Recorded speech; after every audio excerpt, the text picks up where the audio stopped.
En la primavera de 1989, una extraña flota zarpó de las bases navales de la Unión Soviética. Era una armada formidable. 17 submarinos de ataque diésel, un crucero, una fragata y un destructor. En términos de cifras, era suficiente potencia de fuego naval para desafiar a muchas naciones más pequeñas. Pero esta flota no navegaba hacia la guerra. No estaba en una misión diplomática. Ni siquiera enarbolaba la bandera naval de la URSS. Esta flota pertenecía a una entidad corporativa con sede en Purchase, Nueva York.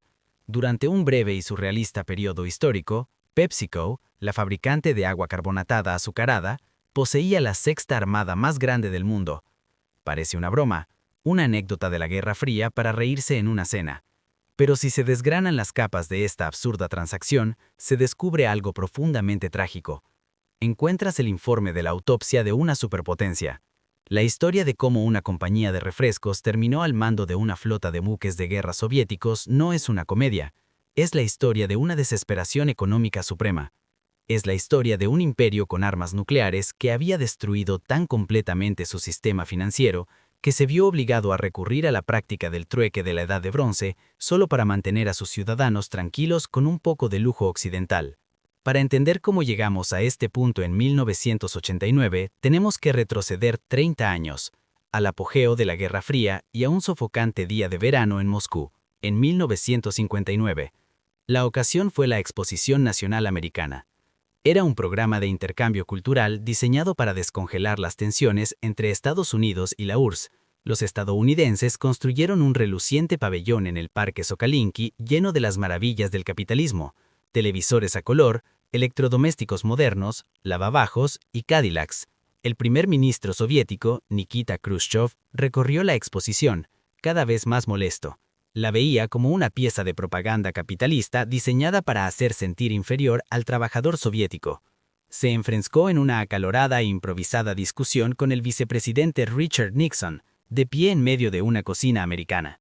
Esto se hizo famoso como el debate de la cocina.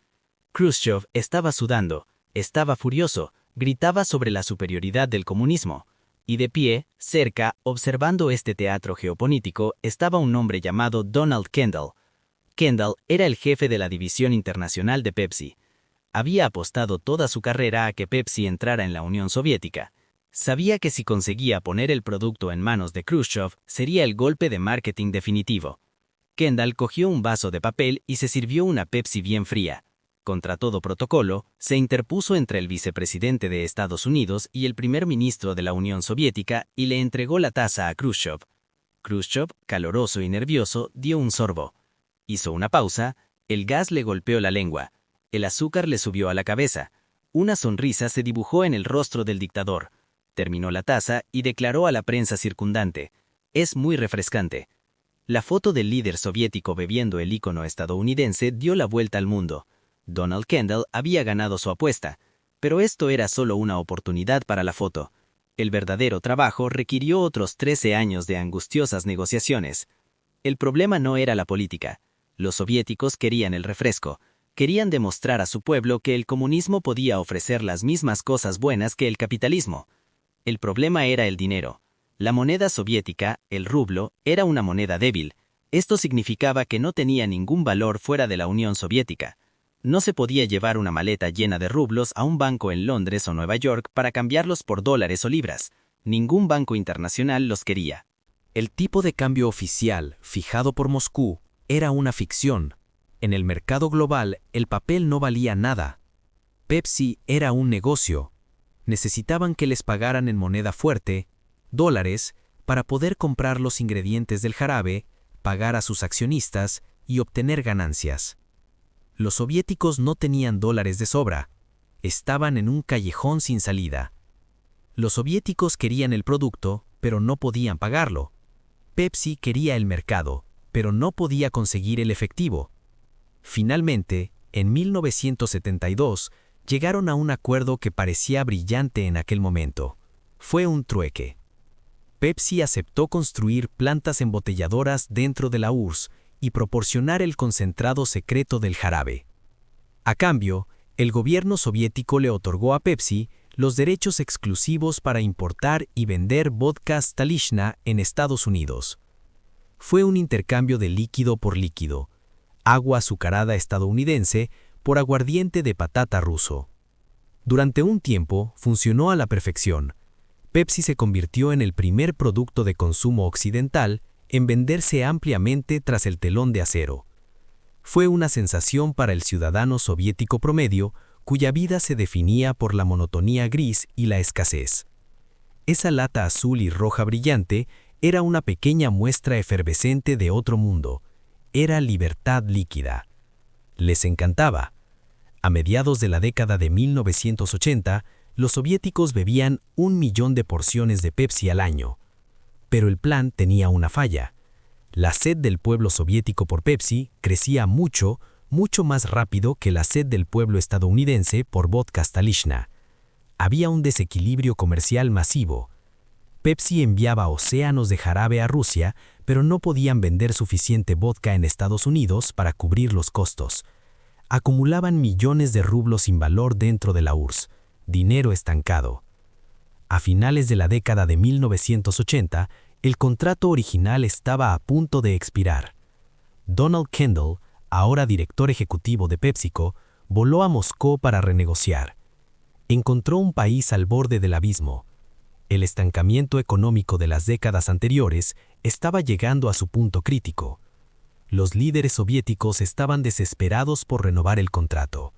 Sabían que quitarle Pepsi a la gente ahora causaría disturbios.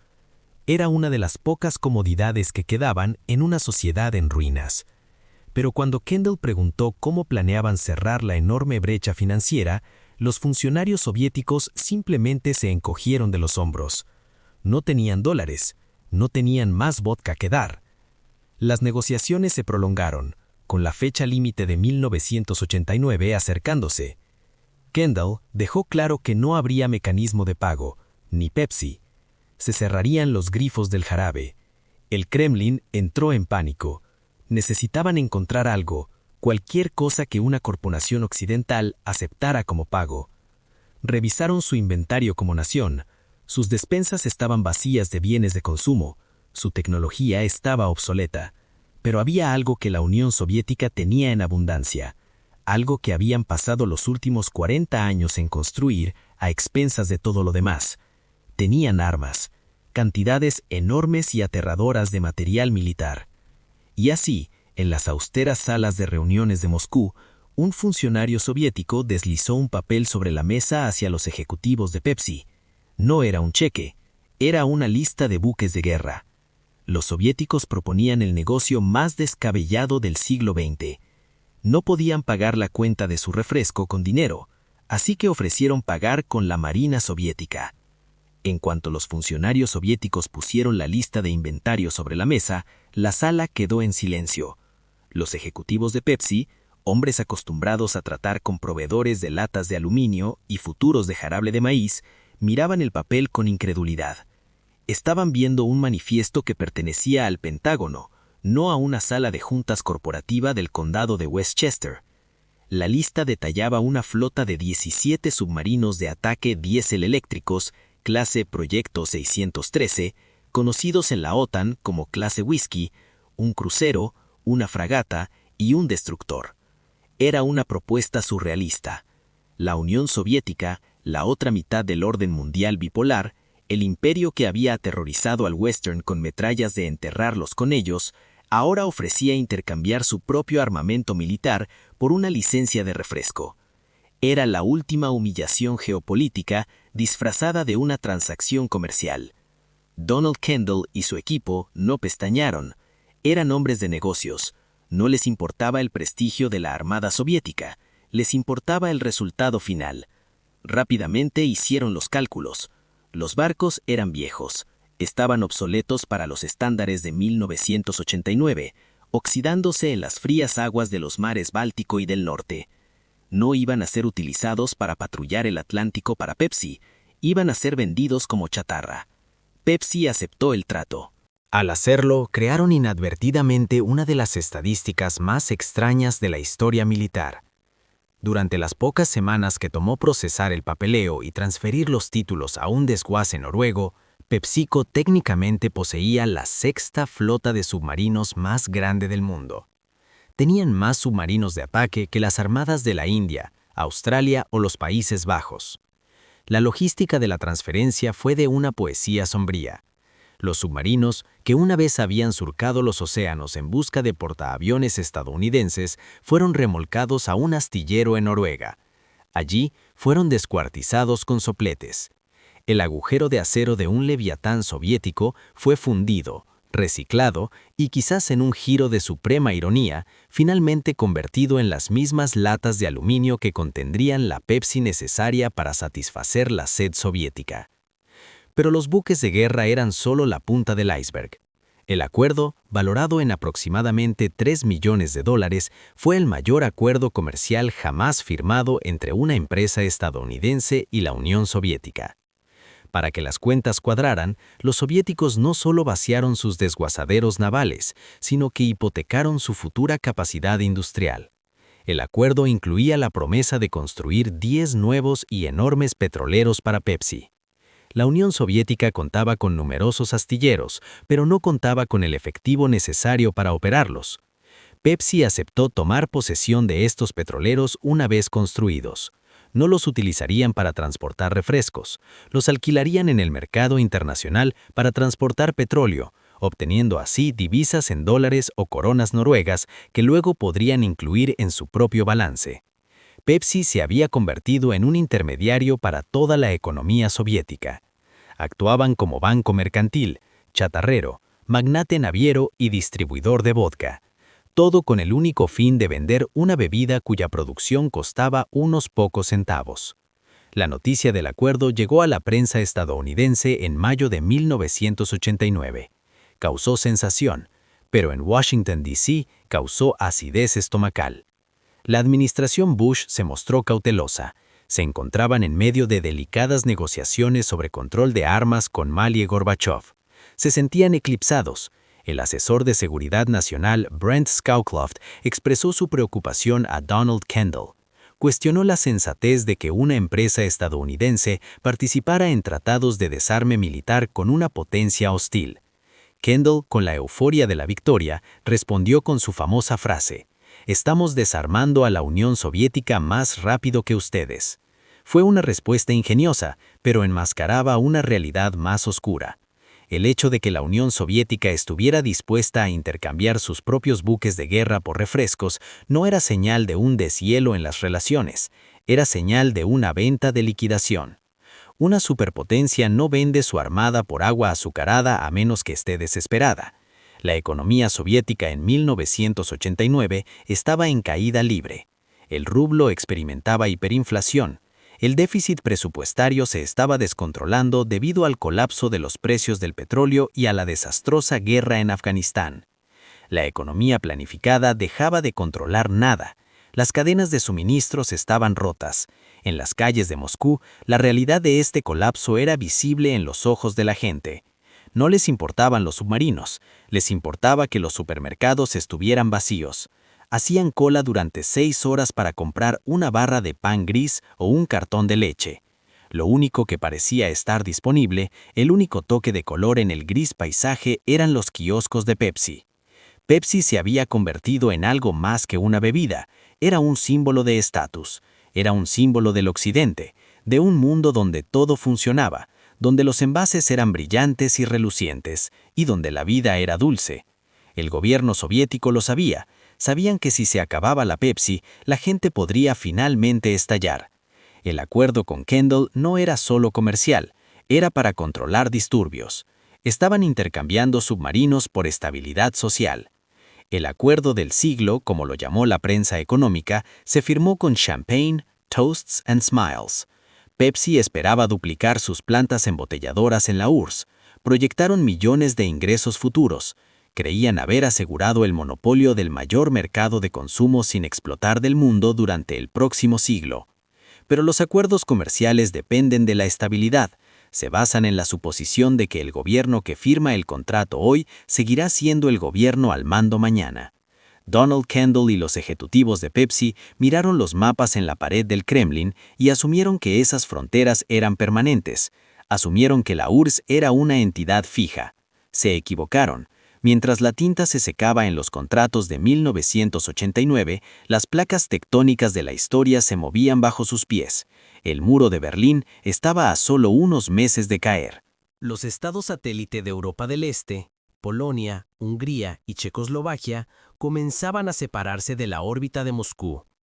La Unión Soviética no solo estaba en quiebra, sino que se estaba desintegrando.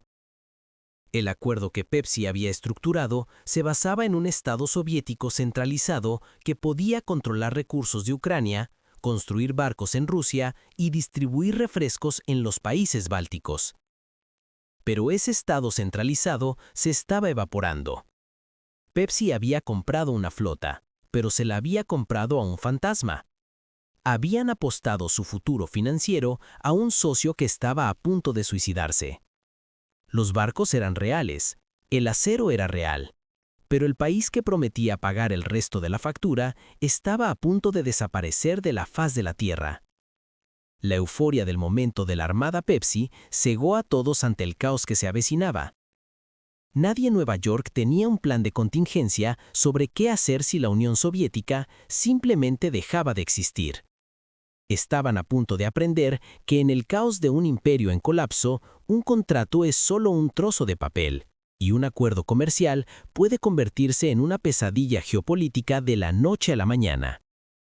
La flota había zarpado, pero se dirigía hacia un huracán, y cuando la tormenta estallara, Pepsi se encontraría no como dueña de un lucrativo monopolio, sino como acreedora de un agujero negro.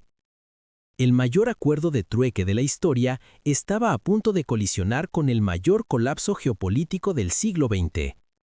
La euforia del acuerdo de 1989 duró exactamente 2 años.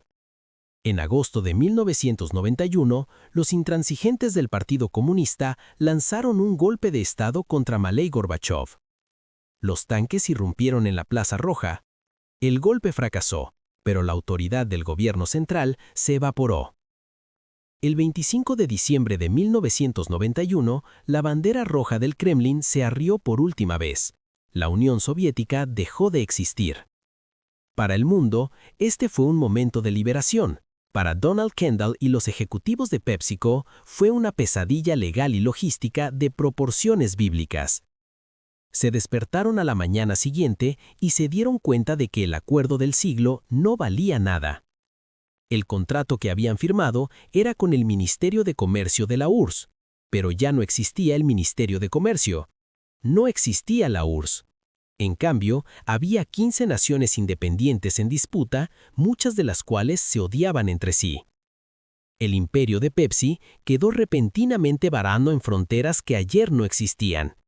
Sus botellas de plástico se fabricaban en Belarus. Sus botellas de vidrio provenían de Lituania. El queso mozzarella para las nuevas franquicias de Pizza Hut también provenía de Lituania.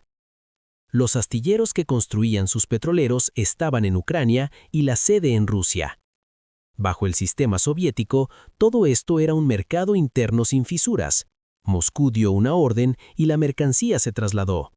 Pero ahora, los guardias fronterizos lituanos querían derechos de aduana por el vidrio.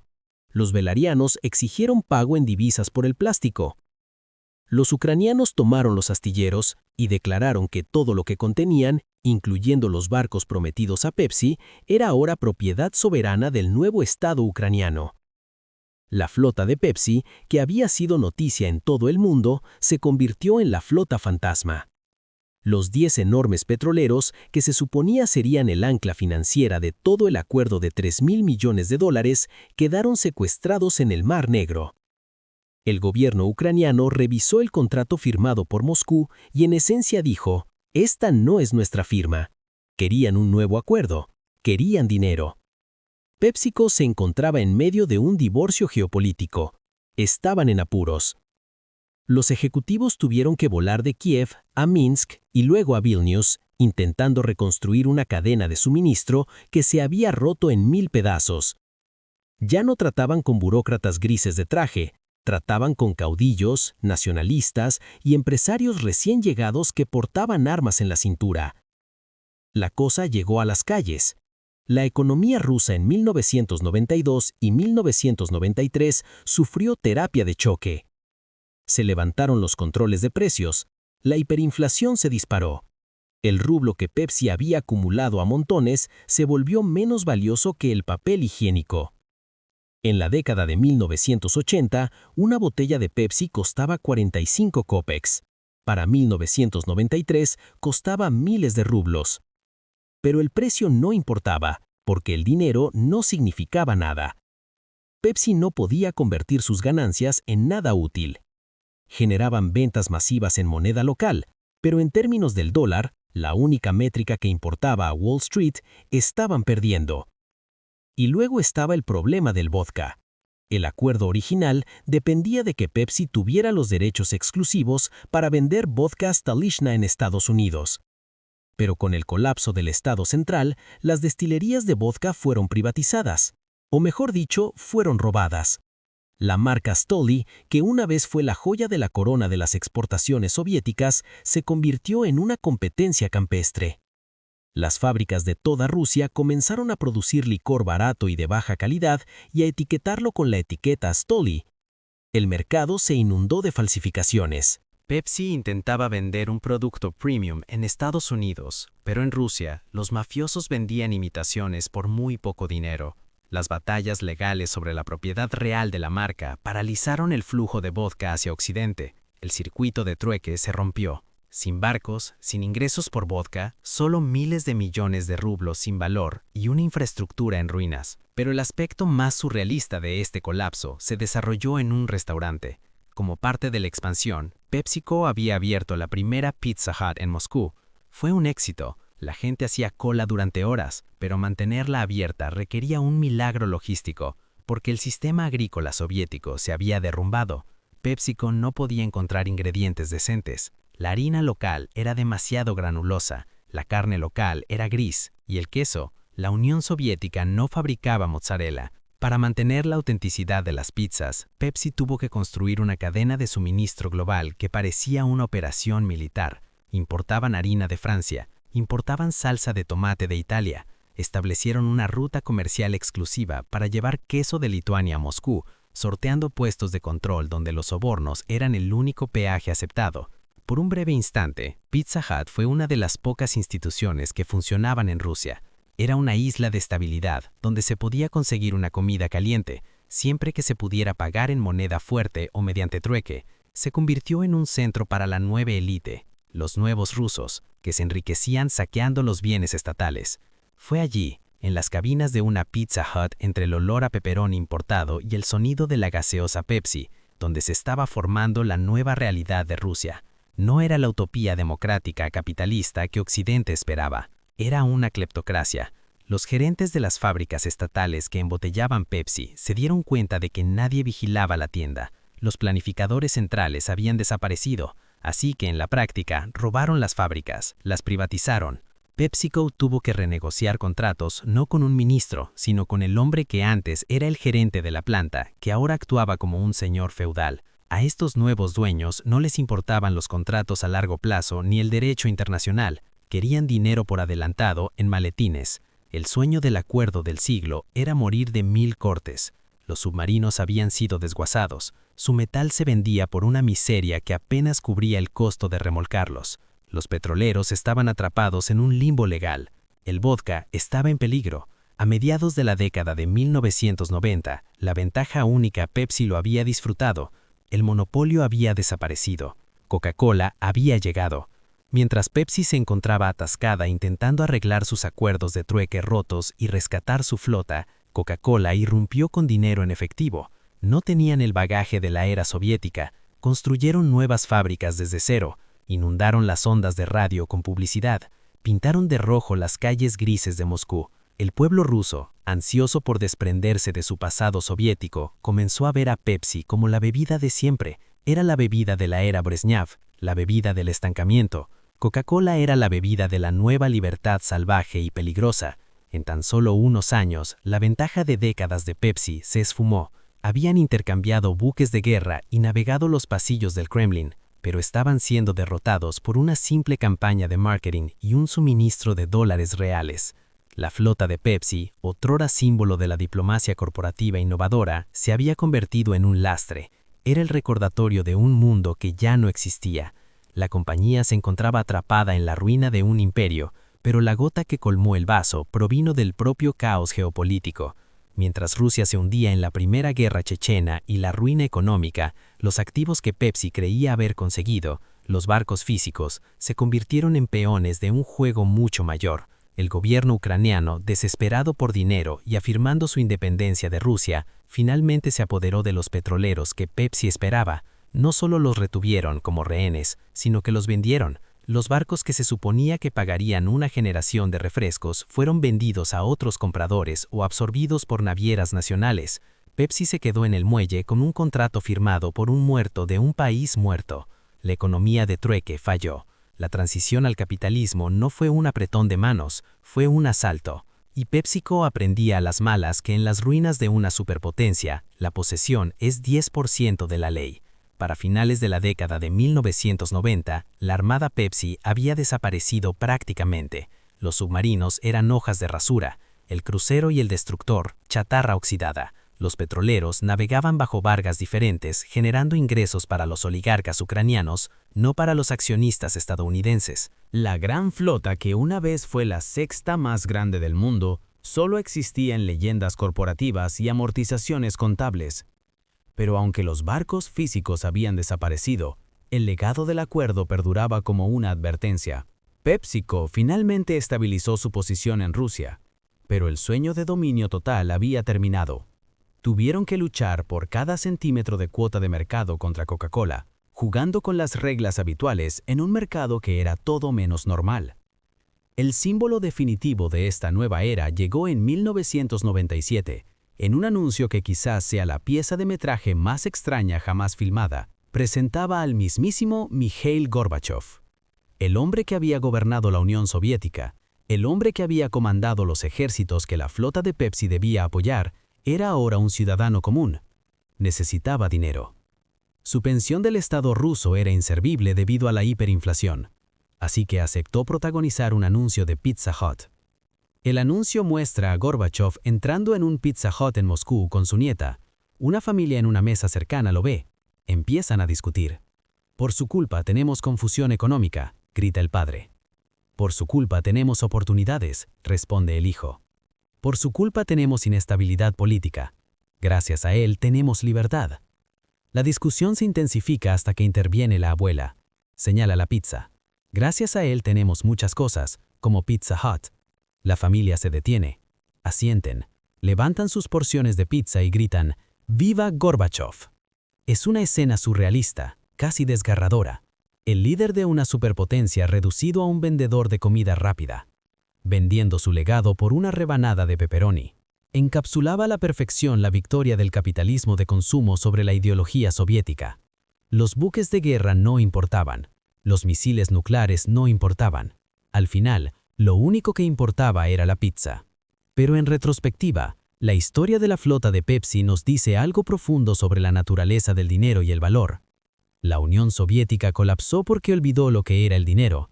Intentó dirigir una compleja economía moderna mediante órdenes, ignorando las señales del precio y la demanda.